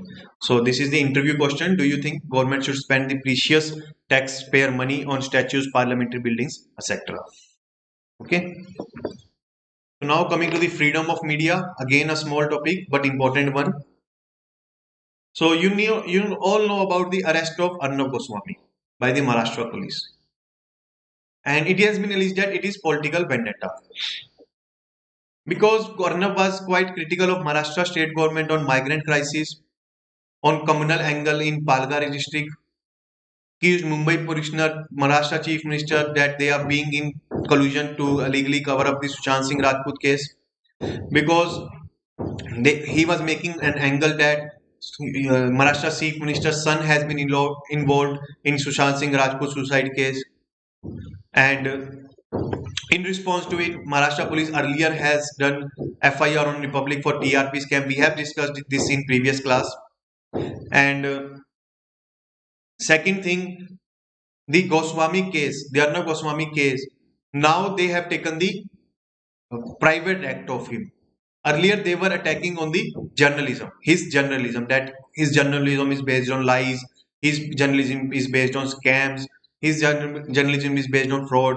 For this, they do not find, the Maharashtra government do not find any mass support. Why? Because they would the Arnab Goswami and his team would immediately say it is attack on their freedom of speech and expression. They are being afraid of us. That's why they are taking these kind of actions. So they do not get any mass traction. Now the Maharashtra government has attacked on his private act. Private act of what? Of abetting. Abetting means to instigating someone to do suicide. It means compelling someone or forcing someone that that person does not have any option except to take his or her own life.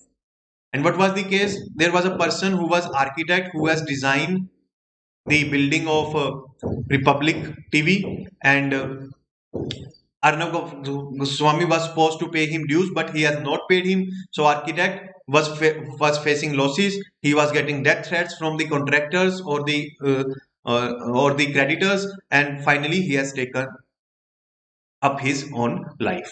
That was the case. So see, and police is working with partnership, that is basically on the instructions of Maharashtra government. These things I think you already know. This is not important for discussion. What is important is, see, there are delayering of issues. There are multiple issues are involved in it. You cannot simplify this issue. See, urban Arnab supporters would say that Maharashtra government get fearful of him, he is taking revenge on him, etc., etc. The Arnab haters would say that अच्छा हुआ, it is good thing happened to him, he should be taught a lesson.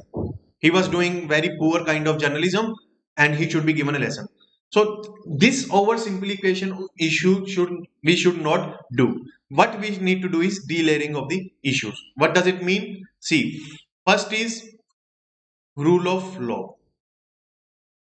This abatement of suicide case which has been alleged upon the Arnab, there are two scenarios. Either Arnab is culprit or he is innocent. If he is innocent, then his case must not be closed down without any fair investigation. What has been done? The Devendra Fadnavis government in 2019 has closed down the case against the Arnab, because all of you know that to which side he Arnab Goswami spoke. So even if he is innocent, then at least fair investigation should be done to prove that he is innocent. Second, if he is the culprit, then he should not be protected, just like Devendra Fadnavis has been done.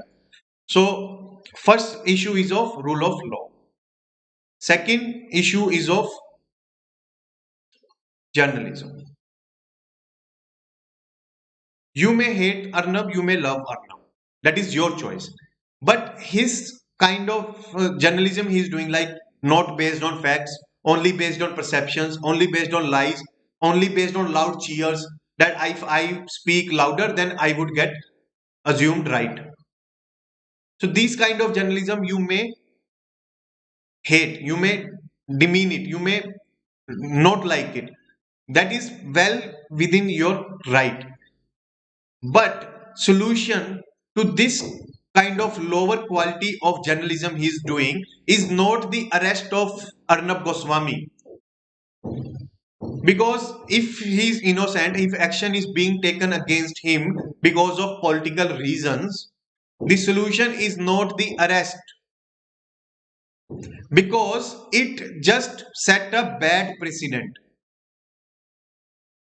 Bad precedent means other chief ministers like of UP, Odisha, Tamil Nadu, all would follow the same path shown by the Uddhav Thackeray. They would start arresting the journalists who spoke against them. Maybe on facts, maybe on fiction, maybe on truth, maybe on lie. They may start arresting the journalist. And this is happening. Yogi Adityanath, what he has done, he has imposed Unlawful Activities Prevention Act, that is the stringent act against terrorism against the journalist who has visited the Hathras case, who has visited to Hathras. Similarly, this bad precedent has been followed by the Odisha CM Naveen Patnaik in Odisha in arresting the journalist. So we should not be happy with the arrest of Arnab if it is done with the political vendetta. What we should do is just ignore his journalism. If we are not watching his journalism, then this is the most appropriate slap on the kind of journalism he is doing. If we are not watching it, then he is definitely going to mend his ways of journalism. He would start doing journalism on facts. Okay, see, no journalism is neutral. Even Ravish Kumar is not neutral. No journalist is neutral anywhere in this world.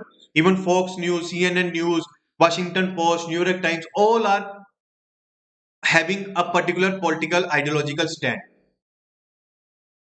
But what is required is being objective. Objective means you need to make news on facts. If you want to promote right wing propaganda, at least make it on facts. If you want to make a point that love jihad is happening in this country, then show some facts. If you want to show that, uh, if you want to show that there is rising cases of terrorism activities among Muslim population, show the facts. If Muslim population is doing some riots, then show the facts. You can promote your agenda. Uh, that is not bad. That is fine. But at least show some facts. You cannot just throw away information based on perception, lies, or your own imagination, etc. That is wrong. So that is why this arrest affect democracy, because it reduces the spaces for dissent and freedom of speech, and it would further polarize the public space, because some people would say it is vendetta, some would say it is right thing to do with the Arnab, etc. And media should remind that its duty of dissemination of truth, hold the powerful to account, spaces for the weak and those without voice, and its sanctity must be protected. Now coming to the next topic, Pradhan Mantri Bharatiya Jan Shodhani. So around 5 crore rupees. Yes, Qureshi, Abuzar Qureshi. Yes, Dr. Kafil Khan. He has pinpointed many irregularities in the UP health sector. For this, he has paid heavy price. To be honest, in this country is a crime. He has been put behind the bars for one reason or another. But these reasons has not been proved in the court of law. Eventually, he was freed from the police or judicial custody. He was arrested also for the fake reasons.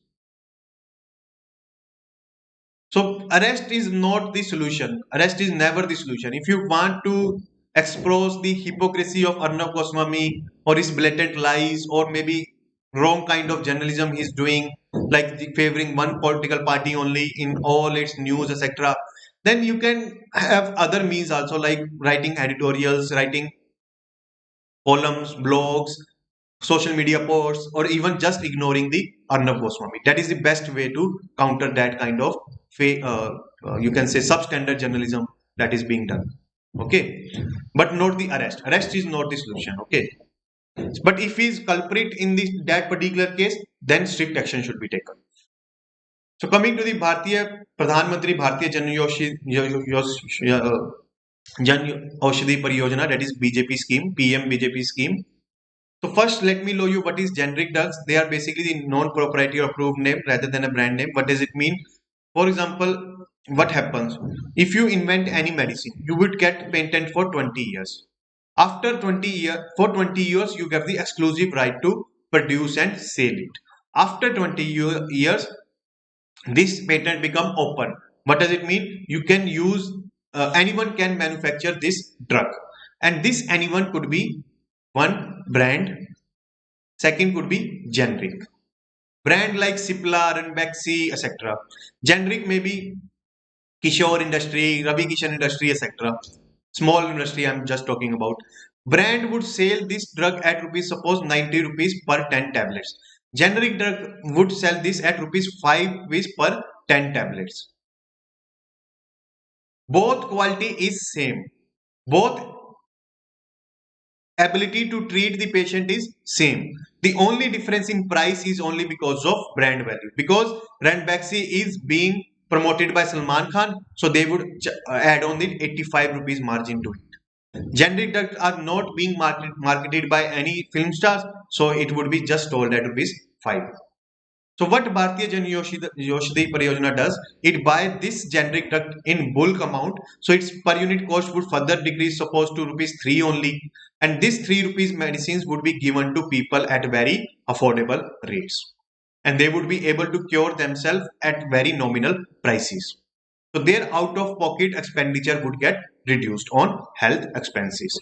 And this scheme has been launched by Department of Pharmaceutical in 2000 name under the Jan Aushadhi campaign, but it was renamed in 2015-16.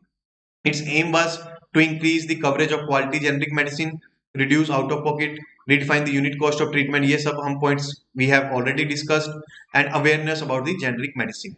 See, if any medicine is cheap, if any medicine is not manufactured by branded player, then it does not mean that it is of substandard quality. That is basically the awareness that it wants to generate. For this awareness, it has announced Jan Aushadhi Week, that is from 1st to 7th March, to inform and educate the general public about the price and benefits of these medicines.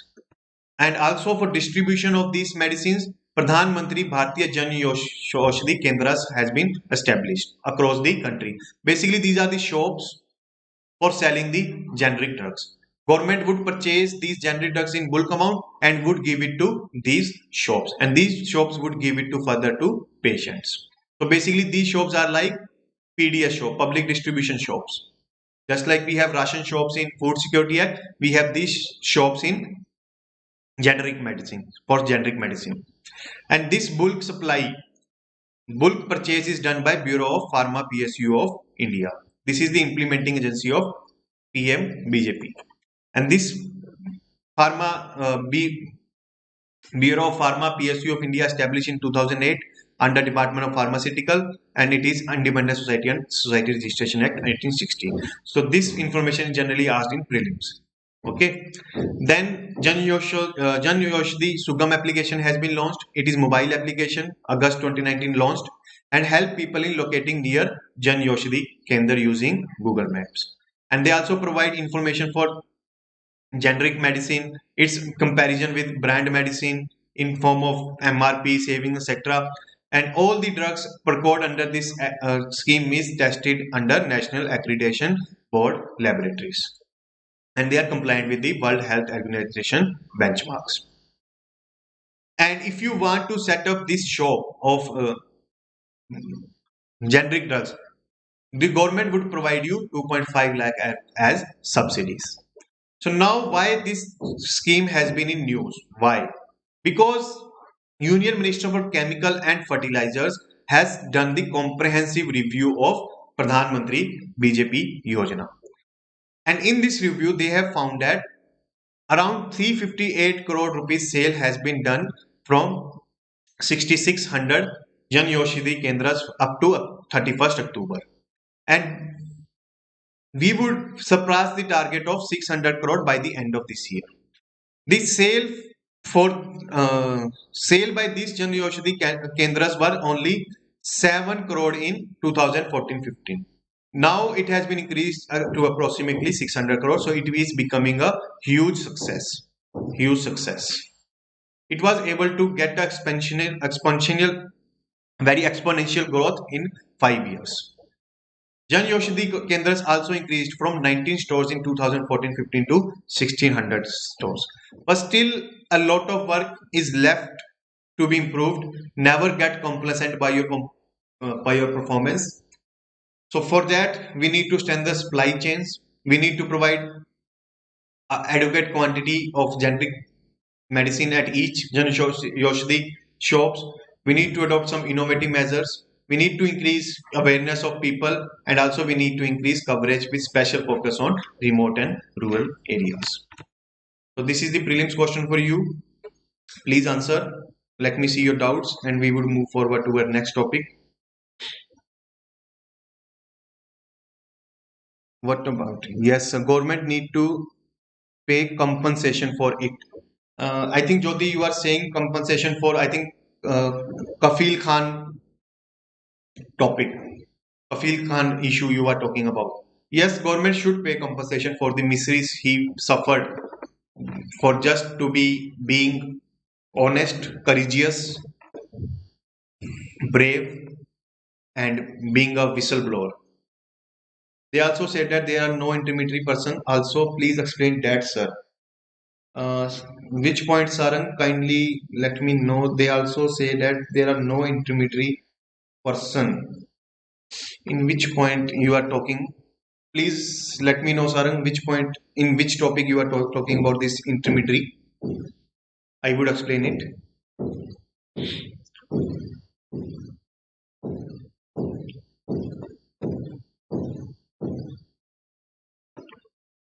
So Honey has answered D.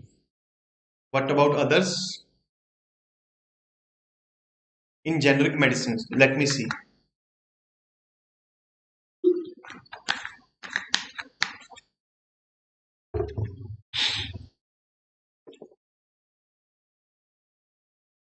Let me see which topic you are taking.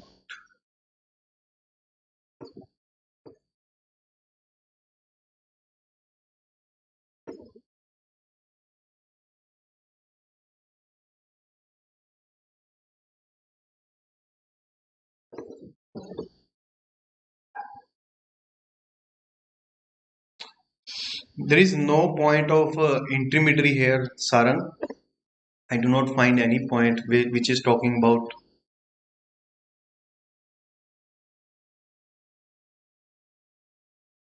intermediary.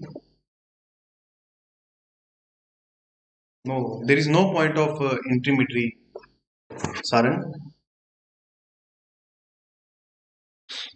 So you are answering D, B, D, B. Let me see.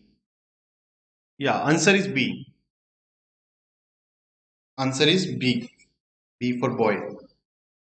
Because this is not Union Ministry of Health and Welfare, it is chemical and fertilizers. You are saying intermediary is like wholesaler. See, what is this? Is like this is basically issue of supply chain. See, there is manufacturer, then there is BPPI, Bureau of Pharma Products of India. Then this BPPI may give this medicine to wholesalers, then to this PM Jan Aushadhi Kendra. Okay. Then this wholesaler would give to retailers, that is PM Jan Aushadhi Kendras. If you want to strengthen supply chain, what can happen? This BPPI can directly sell it to retailers, bypassing the wholesaler.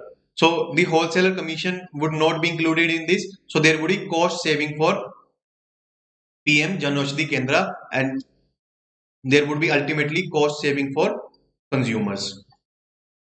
Second thing, what BPPI can do, they can ask manufacturer to directly sold it to PM Jan Aushadhi Kendra. It means directly deliver the product to PM Jan Aushadhi Kendra. So here transport and warehousing cost would get reduced. So the manufacturer need not to give it to BPI. BPPI would store the medicine in its stores, and then from its storage houses it would give it to wholesaler or retailers, etc. So what manufacturer can do, directly give it to retailers, and the transport and warehousing cost would get reduced. So there would be again cost saving for consumer. That is what we are talking about, the strengthening of supply chains. Supply chains could be further strengthened. Okay, so there would be lesser and lesser intermediary between the manufacturer and the consumer. So the role of BPPI we can reduce, the role of wholesaler we can reduce. There would be only two parties, manufacturer and retailer. Even what we can do online selling. Online selling of these generic drugs, there would again this retailer would get wiped out. There would be direct contact between consumer and manufacturer. So the retailer commission would also get eliminated. So there will be again cost saving for consumer.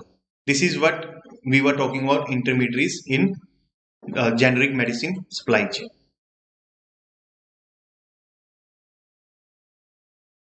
Yeah, yeah. So now coming to the next topic, we would, it's already 11:05. We would just do the one or maybe two topics for the day. Rest we would keep it for next lecture. Okay. So it is clear to the world that there is rise of China, and this rise of China is going to do harm to the existing powerful nations. It is going to harm USA economically. It is going to harm USA, Russia, etc. politically, because China wants to be a hegemonic power, a dominating power, a assertive power. It wants to play its own game in Eurasia, in Central Asia, in West Asia, in South China Sea, Indian Ocean, Pacific region, etc. So it is very much clear. So now we are talking about that post-Quad era. that what could be possible future rearrangement of powers, because it is the universal phenomena that there would be balance of power. What does it mean? See, the enemy is not China. The enemy is the rising power of China. When China was weak, Japan, South Korea, France, UK, USA, all were helping China. But now China get powerful, so all these countries get afraid of. When Russia was weak, all these countries was helping. But when Russia get powerful in the form of USSR, then all these countries get fearful. So basically the thing is they were fearful of the rising power, not of China. So in tomorrow, if India gets powerful, they will also get fearful of India also. They would also do the same. They would also carry out the same playbook with India as they are doing with the China. So what kind of playbook they are carrying out? That is the balance of power. What is this? This is the measuring scale, and if any country get overweight, that it accumulates some power, then what would do? Other countries would get together and would balance out the power of that particular country. So now China is getting overweight, it is getting huge power. So the other countries, that is India, USA, Australia, Japan, etc., is getting together. So for this balance of power to China, what could be the other arrangements? What could be the other arrangements to ensure balance of power? That we are going to discuss in this topic. So here there could be expansion of Five Eyes Forum. See, Five Eyes or forums consist of five countries: Australia, Canada, New Zealand, United Kingdom, and United States. And this is basically the Five Eyes Forum is the intelligence grouping. They share the intelligence all over the world with each other. They want to include India into it, so that by adding India, their weight could be increased vis-a-vis China. Then there could be Quad plus Brazil, Israel, New Zealand, South Korea, and Vietnam could be added into Quad. So to balance out China. Then there could be League of Democracy. This is being advocated by Joe Biden also. That is the new president-elect of USA. That it wants to defend shared values, that is of democracy. China is authoritarian, so we want to protect democracy, human right protections, etc. Commerce, that is fair play in commerce, corruption, taxation, climate change, regional governance. Then there is free world. In new international coalition could be come up in counter to China that advocates democracy, human rights, liberalism, etc. Then there could be expansion of G7 by including Australia, India, Russia, South Korea. Then there could be coalition of 10 democracies. This is advocated by UK, United Kingdom, by including India, Australia, South Korea to G7 countries. Basically 10 democracies of the world would get together and would develop 5G network. Would develop 5G network together to beat China in the race of 5G.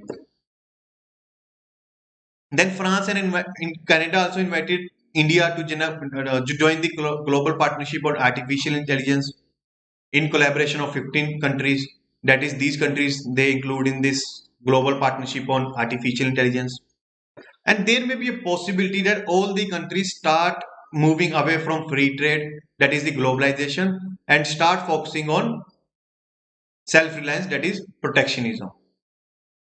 Like India is saying Atmanirbhar Bharat and America is saying Buy American strategy. That is maybe a possibility that भाड़ में जाए दुनिया अपना अपना काम करते रहो बस. So now what are the opportunities for the India? India will engage more closely with Japan, Australia. Definitely, it is going to develop resilient supply chain to reduce dependence on China. This is clear to India, Japan, Australia, US that we should not be over dependent on China. That is going to be happen sure in the future. And this new post-COVID era opens a new phase in India, for it can help shape global institutions. Just in 1950s में India was the darling of the world. USA was inviting India to join the club. USSR was inviting India to join the club. Similarly, in this scenario also India is the darling. All the major countries are inviting India on its table. So we have the options available which organization we want to join, which card we want to show it to the world. So India can play very India can play uh, like cricketer play on a free hit. जब उसको free hit मिलती है कैसे भी खेलता है वैसे India भी खेल सकता है. So this is basically the post quad era. I think one topic extra is left, one or two topics. We will do it in next lecture. It is already 11:15. So we will do this in next lecture. So any doubt if you have, you can reach out to me at this Mohit Bansal 258.